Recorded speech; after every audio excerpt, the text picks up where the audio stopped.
They didn't stamp your file in red by accident. No, red ink isn't for ordinary people. It isn't for the ones who blend in, follow rules, stay quiet, and die unnoticed. Red ink is for the anomalies. The disruptors. The ones who walk into a room and somehow make systems glitch without even touching a button. So the real question isn't why the CIA flagged your file in red ink. The real question is, Hess, what did they see in you that made them nervous? Was it your pattern of survival? The way you kept rising after things that should have buried you? Was it the fact that people kept underestimating you, and yet somehow, every time they tried to write your ending, you came back with a new chapter? Or maybe it was something even more dangerous. Maybe they realized you don't think like the crowd. You don't move like the herd. You ask the kind of questions that powerful people hate, because questions turn into doubt, and doubt turns into rebellion. See, the world has a funny way of handling people it can't predict. It watches them, studies them, labels them, tries to make them feel crazy for seeing through the script. Because once somebody starts noticing the game behind the game, once they begin to understand how fear is manufactured, how truth is buried, how narratives are controlled, they stop being harmless. And that's when the file gets thicker. That's when the whispers get louder. That's when the red ink appears. Maybe that file wasn't marked because of something you did. Maybe it was marked because of what you might become. Because deep down, institutions don't fear weakness. They can manage weakness. They can exploit confusion. They can manipulate the obedient. But a person who has been broken, rebuilt, betrayed, awakened, and still kept walking, a person who no longer needs permission to see clearly, that kind of person is a threat to every machine built on illusion. So tonight, we're going to peel this thing open. We're going to talk about power, paranoia, control, and why some names get highlighted while others get erased. We're going to ask what it really means when a system notices you, and whether being flagged is a warning, a punishment, or proof that you were never meant to stay invisible in the first place. Because maybe the red ink wasn't there to condemn you. Maybe it was there to confirm something terrifying, that you were never ordinary, and they knew it before you did. Red ink was never meant for ordinary people. Nobody pulls out the red stamp for the harmless, the forgettable, the ones who wake up, follow instructions, nod on command, and disappear into the wallpaper of society. Red ink is reserved for something else entirely. It's a signal, a warning, a pulse of panic in a system that suddenly realizes it has found something it cannot neatly file away under, safe, predictable, or under control. That's what makes it so chilling. It's not just a mark. It's a confession from the machine that says, "Oh, we see something here that doesn't belong in the normal stack." Because ordinary people don't make systems nervous. Ordinary people are easy. They fit patterns. They can be studied, sold to, distracted, and redirected without much resistance. They live inside the script they were handed, never asking who wrote it, never questioning why the walls feel so tight. But every now and then, someone shows up who doesn't move the way they're supposed to. Someone who survives things that should have shattered them. Someone who keeps smiling in rooms where everybody else is breaking. Someone who starts asking questions at the exact moment the world wants silence. And suddenly, that person isn't just a citizen, a name, a face in a crowd anymore. Suddenly, they're a variable. A problem? A possibility. That's the thing about red ink. It doesn't appear because you're weak. It appears because you're difficult to ignore. It appears when your existence starts bending the comfort of other people. When your words hit nerves you weren't supposed to touch. When your resilience starts looking less like recovery and more like rebellion. People love broken souls as long as those souls stay broken. They love pain when it stays poetic and powerless. But the moment pain sharpens into awareness, the moment suffering turns into insight, the moment the person who was supposed to collapse instead comes back with clearer eyes and a colder smile, the room changes. The atmosphere shifts. People start whispering. Institutions start watching, not because you did something wrong, but because you stopped being easy to predict. And that's what separates the ordinary from the marked.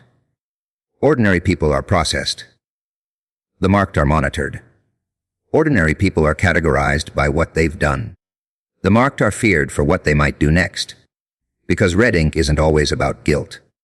Sometimes it's about potential. Dangerous potential. The kind that can't be measured by credentials or controlled by approval.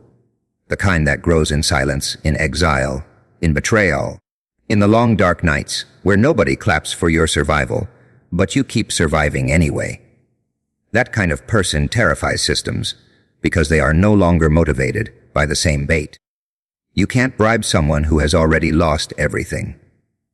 You can't shame someone who has already been humiliated and came back laughing. You can't easily manipulate someone who has seen behind the curtain and noticed the wires. Maybe that's why the red mark matters so much. It's not just about suspicion. It's about recognition. A twisted kind of respect. The kind the world gives only when it realizes you're not here to play your assigned role. You're not another obedient actor waiting for cues. You're not another mind waiting to be programmed. You're the glitch in the system, the note that doesn't belong in the melody, the name that keeps showing up where it wasn't supposed to. And systems hate glitches because glitches prove the machine isn't perfect. They hate anomalies because anomalies remind everyone that control is an illusion held together by fear and paperwork. So if a file gets marked in red, maybe it doesn't mean the person inside it is dangerous in the way the world pretends to understand danger. Maybe it means they are dangerous to lies, dangerous to manipulation, dangerous to every quiet little agreement that keeps people obedient and asleep. Maybe the red ink is less of a verdict and more of an admission that something unusual has entered the building, something uncooperative, something awake. And if they really did pull out the red ink for your name, then maybe the joke was never on you. Maybe the joke was on the people who thought a little red mark could scare a wildfire into acting like a candle. The strangest part about being noticed by powerful systems is that sometimes they see something in you long before you ever do. Before you understand your own strength, before you realize your silence carries weight, before you recognize that your pain has been turning into power behind the scenes, they've already started circling your name in their minds. That's the unsettling part. You're still trying to make sense of your own life, still wondering why everything feels heavier around you, still asking yourself why people react so strongly to your presence. And somewhere in the shadows, somebody has already decided that you are not ordinary. Maybe that's because potential has a scent. Maybe there's something about a person on the edge of awakening that makes the world nervous. Not because they've done anything dramatic yet, not because they've taken over rooms or shaken institutions, but because there's a certain look in the eyes of someone who has been through too much and somehow didn't turn numb. There's a different energy in people who've been betrayed, isolated, underestimated, and still came out of it observing everything, learning everything, becoming harder to deceive. The world notices that. Systems notice that. And they often notice it before the person carrying it has language for what's happening inside them. See, most people wait for permission to become who they are. They wait for applause, for credentials, for a title, for some external voice to say, "Now you're allowed to be powerful." But real danger doesn't always arrive with an announcement. Sometimes it grows quietly in the dark. It develops in the private battles nobody claps for. In the moments you thought were destroying you, something else was happening underneath the wreckage. Your instincts were sharpening. Your tolerance for lies was dying. Your dependence on approval was fading. And piece by piece, without even realizing it, you were becoming someone who could no longer be handled the old way. That's what makes this idea so unnerving. The possibility that others sensed your shift before you did. That they picked up on the pattern of your survival before you recognized it as strength. That while you were still apologizing for being too much, too intense, too quiet, too different, Somebody else was studying those very traits like warning signs. Because what looks strange to ordinary people often looks significant to systems built on control. A person who doesn't respond to fear the way they're supposed to is significant. A person who keeps returning stronger after humiliation is significant. A person who asks dangerous questions, trusts their instincts, and refuses to worship the approved version of reality is very significant. And maybe that's why it feels so eerie when people react to you in ways that don't match what you think you're giving off. Maybe that's why some rooms get tense when you enter. Why some people project onto you. Why others watch you too closely, dismiss you too quickly, or try to define you before you define yourself. They can sense movement under the surface. They may not understand it, but they can feel that something in you is changing. Something is waking up. And people get deeply uncomfortable around anyone who reminds them that transformation is possible, especially when that transformation isn't neat, polite, or easy to label. Because once a person starts waking up to who they really are, they stop being useful in the old way.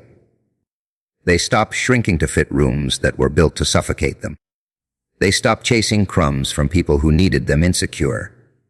They stop mistaking their scars for proof of weakness and start seeing them as evidence of endurance. That shift is dangerous, not because it harms innocent people, but because it threatens every relationship, institution, and illusion that depended on that person staying small. So maybe the terrifying truth, is this the reason they noticed you before you noticed yourself, is because power recognizes power, even when it's still half, buried under self-doubt. Control can smell disruption before disruption even learns its own name. And while you were busy surviving, something in the world was already adjusting to the possibility of who you might become. Which means the file didn't get thicker because you finally arrived.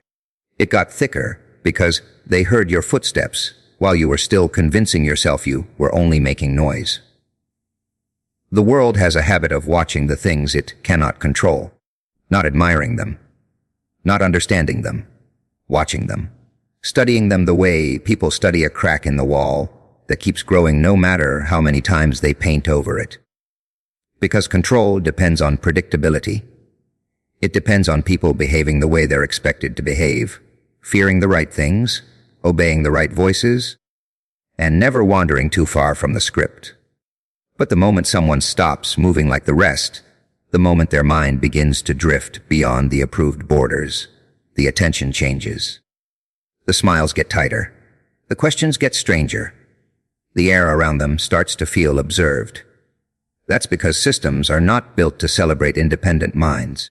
They are built to absorb them, soften them, or if necessary, isolate them. A person who thinks differently is inconvenient. A person who questions narratives is disruptive. A person who refuses to blindly accept the official version of things becomes a mirror. And mirrors are dangerous because they reflect what people work very hard not to see. They expose contradictions. They expose fear. They expose the shaky scaffolding holding together all those polished stories about order, safety, and control. So when someone begins to notice the cracks, the system notices them right back. And it rarely starts with something dramatic. It begins quietly. A person asks one question too many. They notice patterns nobody else seems willing to acknowledge. They stop laughing at the same lies everybody else has agreed to call truth. They start pulling away from the need to fit in. They become harder to flatter, harder to scare, harder to manipulate with the usual tricks. That's when the spotlight shifts. Not the kind of spotlight that celebrates you. The kind that follows you from a distance, trying to understand whether you're just strange or whether you're becoming something unmanageable. Because people can tolerate rebellion when it's loud and obvious. Loud rebellion is easy to identify, easy to label, easy to dismiss as chaos. But quiet rebellion, that unsettles them. The kind where a person doesn't scream, doesn't beg for attention, doesn't perform their defiance for an audience. They simply stop cooperating with lies. They stop surrendering their instincts. They stop shrinking themselves to make everyone else comfortable. That kind of rebellion doesn't always look dramatic from the outside, but it changes everything. It changes the way a person speaks, the way they observe, the way they enter a room. And people feel it before they can explain it. That's why the world watches what it cannot control. Because uncertainty terrifies power more than open opposition ever could. If they know exactly who you are, they can build a response. If they know exactly what you want, they can bait you with it. If they know exactly what scares you, they can hold that fear over your head like a leash. But if you become difficult to read, if you stop responding to approval, stop folding under pressure, stop announcing your next move, then you become a problem. Not because you're violent, not because you're reckless, but because you've stepped outside the rhythm that makes people manageable. And once that happens, people start trying to name you before you can name yourself. They'll call you unstable, intense, paranoid, arrogant, cold, rebellious, dramatic. Anything to avoid admitting the truth. Which is that they don't know how to control what they're looking at. Labels are one of the oldest cages in the world. If they can define you, they can reduce you. If they can reduce you, they can stop asking whether you're actually seeing something they missed. So they watch, they analyze, they gossip, they test your reactions. They poke at your boundaries just to see what wakes up. Not because they're curious in a harmless way, but because your unpredictability disturbs the illusion that everything is under control. Maybe that's the hidden cost of waking up. The moment you stop being governable by fear, by shame, by groupthink, by the desperate need to belong, you become visible in a different way. You stop being background noise. You stop being another file in the cabinet. You become the kind of presence that forces a response. And sometimes that response isn't applause. Sometimes it's suspicion. Sometimes it's surveillance. Sometimes it's the whole room going quiet, because they can feel that you're not dancing to the music anymore. So if the world suddenly seemed to take an interest in you, the moment you started thinking for yourself, don't be surprised. Puppets never get watched that closely. Only the hands that might cut the strings do. Pain changes people. Everybody knows that much. But what they don't talk about, what they whisper about only when the room gets dark enough, is how pain can turn someone into a threat.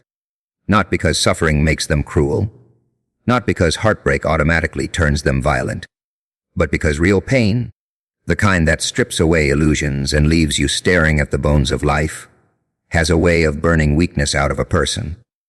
It can take someone soft, trusting, eager to belong, and turn them into someone who sees too much, feels too deeply, and no longer scares as easily as they used to. That kind of transformation makes people nervous, because once pain stops breaking you and starts educating you, you become very difficult to control. The world is comfortable with wounded people, as long as those wounds keep them passive. It loves the broken when the broken stay quiet, stay apologetic, stay small. People know how to deal with sadness when it looks gentle. They know how to respond to a person who's still begging for approval, still trying to earn love from the same hands that bruised them. But when pain does something unexpected, when it sharpens someone instead of destroying them, that's when the mood changes. Because now the suffering has produced clarity. Now the damage has created discernment. Now the person who once tolerated disrespect starts seeing every lie in high definition. And that version of a wounded person is terrifying to those who benefited from their confusion.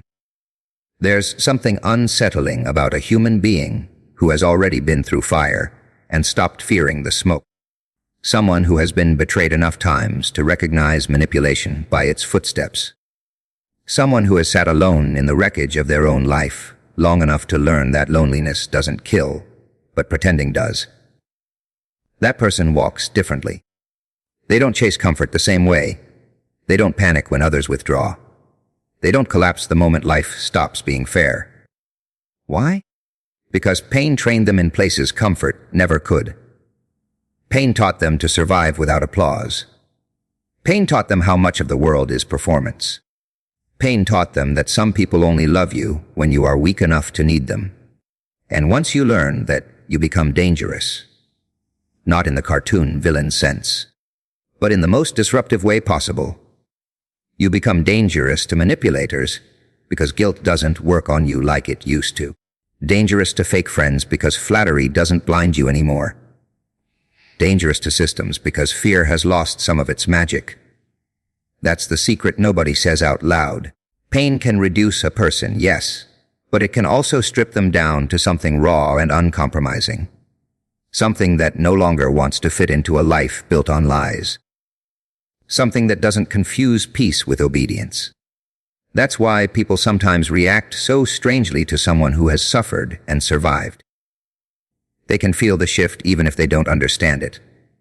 They sense that this person isn't naive anymore, isn't easy anymore, isn't willing to play the same old games anymore.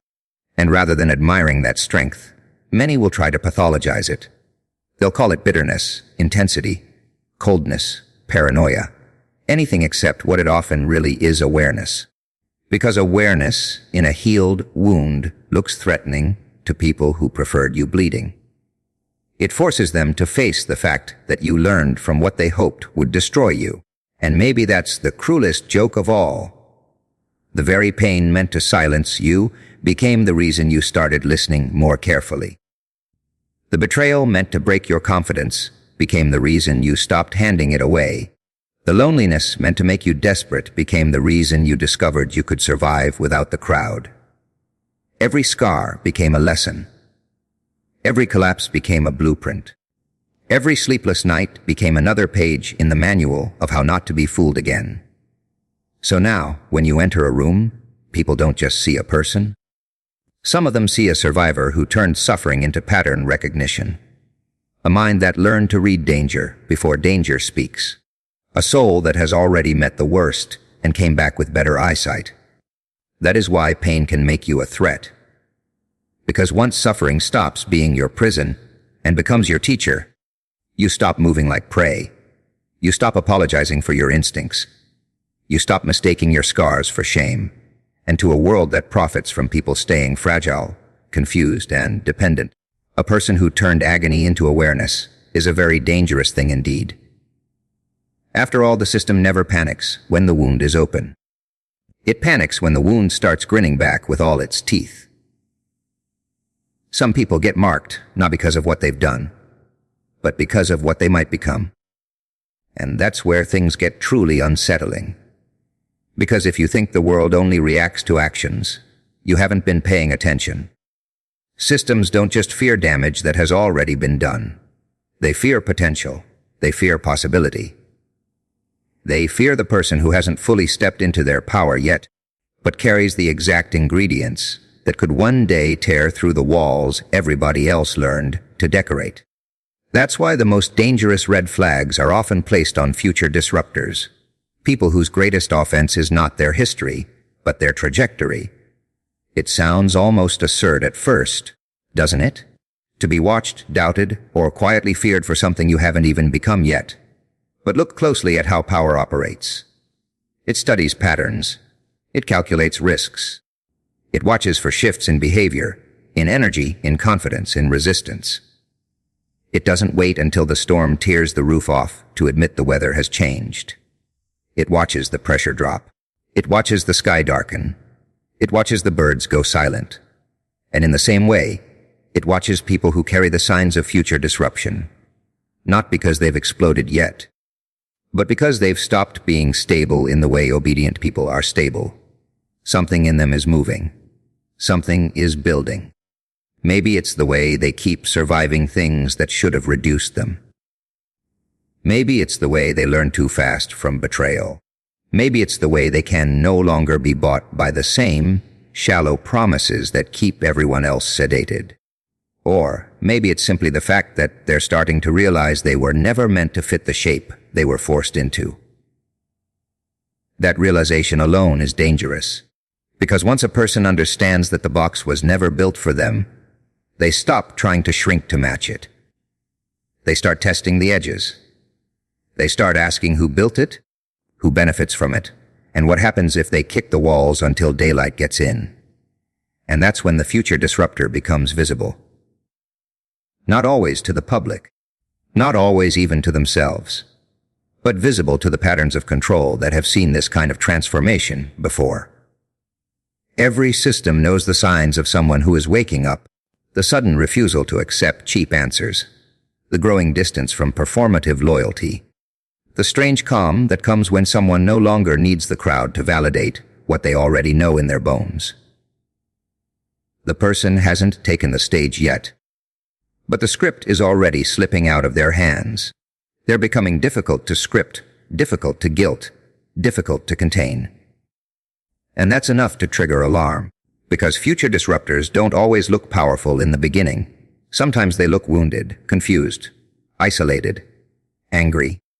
Sometimes they're still piecing themselves together from everything life tried to ruin. But hidden inside that mess is a dangerous combination: memory, intelligence, pain, and pattern recognition. They remember what it felt like to be deceived. They remember who benefited from their silence. They remember the cost of pretending.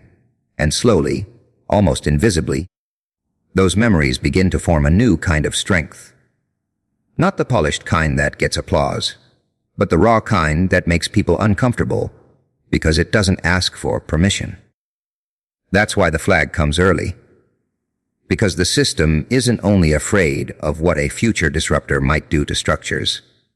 It's afraid of what that person might awaken in other people. One person who starts seeing clearly is inconvenient, but one person who inspires others to question, resist, and reclaim themselves. That's a chain reaction. That's a virus in the code. That's the moment fear starts spreading in the opposite direction, and control cannot tolerate contagious courage. It can tolerate quiet suffering. It can tolerate division, distraction, and despair. But it cannot tolerate a person who turns their own awakening into a spark for others. So maybe the mark doesn't mean this person is guilty. Maybe it means this person is becoming harder to fool, harder to own, harder to reduce to a neat explanation, becoming the kind of force that doesn't need permission slips from broken systems, becoming the kind of presence that reminds everyone else there's life outside the cage. And maybe that's what truly terrifies them. Not the chaos you've caused, but the order you might destroy simply by refusing to stay asleep. Because the most dangerous people in the room are rarely the ones already on fire. They're the ones still smiling quietly while the matchbook warms in their pocket.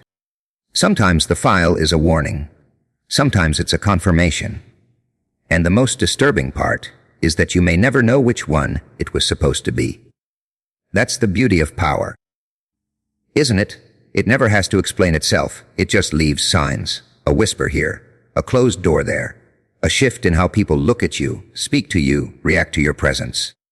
And somewhere in the middle of all that silence, you're left trying to decode whether the mark on your name was meant to intimidate you into shrinking, or whether it was the system's quiet admission that it had already recognized something dangerous in you. Something real, something it couldn't quite bury under paperwork, rumors, or fear. Because warnings and confirmations can look disturbingly similar when you're standing inside the fog. A warning says, stay in line. Don't go any further. Don't ask more questions than you're allowed to ask. Don't become more than we can handle. A confirmation says, we already know you're not like the others. We already know there's something here that won't fold, won't submit, won't disappear quietly. Both carry tension. Both change the atmosphere around you. Both make you feel like you've been seen in a way that's less comforting than exposure and more unsettling than truth. If it was a warning, then it was designed to create hesitation, to make you doubt yourself, to make you second-guess every instinct that was leading you away from obedience. That's how control often works. Not always through force, but through psychological pressure. Through the feeling that maybe you've crossed some invisible line and should retreat before the consequences become real. Maybe you should stop asking. Stop digging. Stop evolving. Stop becoming difficult. A warning is never just about punishment. It's about conditioning. It's about making you police yourself so the system doesn't have to get its hands dirty. It plants fear inside your own mind and lets you do the work of shrinking on its behalf. But if it was a confirmation, that's a different kind of darkness entirely. Because a confirmation means the mark wasn't there to stop you. It was there because they had already accepted that something in you had crossed a threshold. It means the system looked at your resilience, your mind, your pattern of survival, your refusal to break the right way, and quietly concluded this one is not ordinary. This one is becoming something we need to watch. This one has stepped outside the template. A confirmation is not always dramatic. It doesn't have to come with handcuffs or headlines. Sometimes it comes as subtle resistance, strange projections, unnecessary scrutiny, and the eerie sense that certain people are reacting to a version of you that you haven't fully met yet. And maybe that's what makes it so hard to tell the difference, because both warnings and confirmations change the energy around a person. Both can isolate you. Both can make people uneasy in your presence.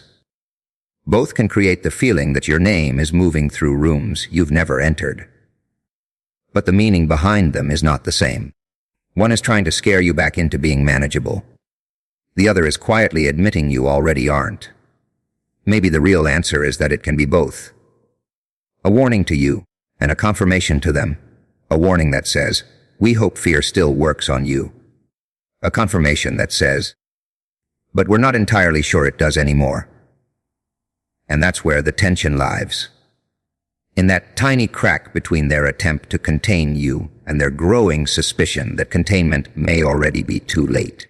Because once someone has truly awakened to themselves, once they've stopped outsourcing their identity to approval, once they've learned how to survive isolation, betrayal, and uncertainty without surrendering their mind, the old tools don't land the same way.